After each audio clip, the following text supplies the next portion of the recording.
Haunted Spouse is one of two Halloween-themed romance novels that were published in October 1993. The experiment must not have been a big success because the publishers did not continue with yearly Halloween romances. Argo Flump Book Review. Argo Flump Book Review. Our main character is Lizzy Wilco, a woman with frizzy red hair. She designs haunted houses for a living. Her houses are famous for being creative and scary and overall fantastic. But her husband Jared Rutledge hates haunted houses. He thinks she should build more important things like, I don't know, gazebos?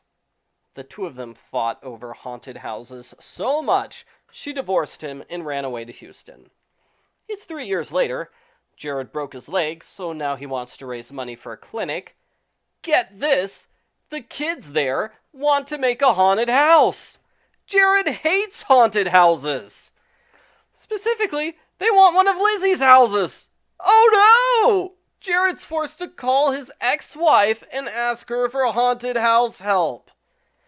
Jared's kinda mean when he calls. He expects Lizzy to drop everything and come running to him, even though he lives hours away.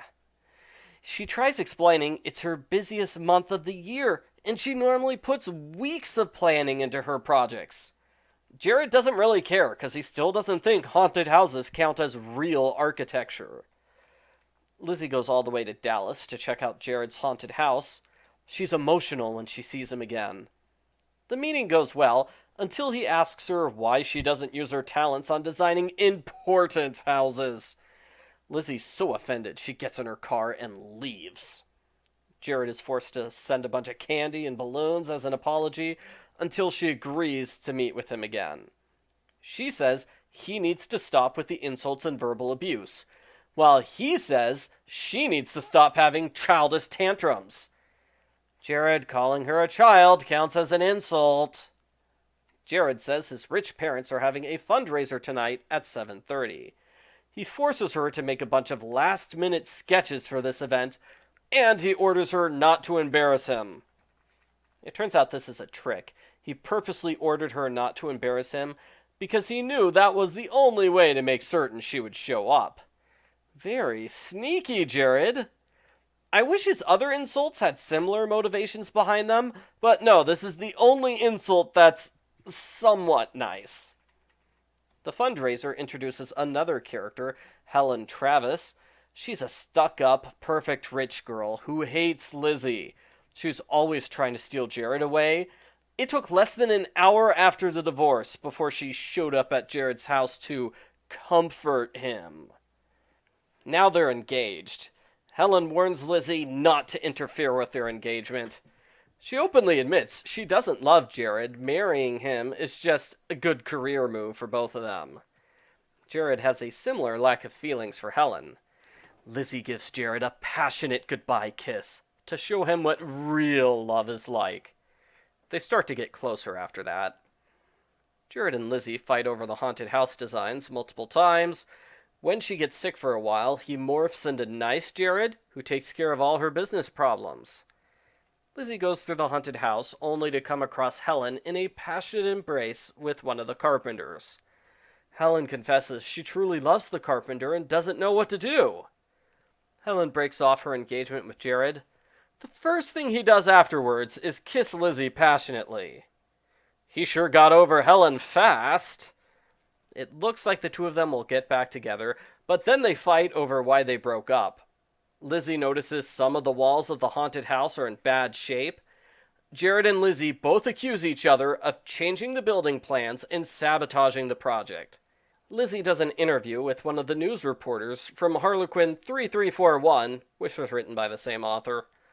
One of Lizzy's clients accidentally gets a double order of mirrors, which is perfect! Lizzy's inspired, she takes the mirrors to Jared, and together they turn the questionable part of the haunted house into a children's play area. They're so happy the project's done, and they can be together. Jared and Lizzy decide they can't be married and be co-workers at the same time, so they'll live in different cities that are hours apart and work on different projects. Jared realizes Lizzy is a Lizzy, not in Elizabeth, and she screams with joy at the thought of having children. The end. Post book follow up. My original notes for this book are not so good. Darren or Dylan or whatever his name is a jerk. It's not a good sign when I forgot the name of a major character.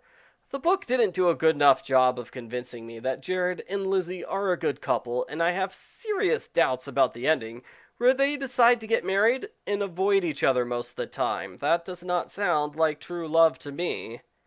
It would have been more fitting if Jared had a change of heart and realized haunted houses are good, or at least it's a legitimate business.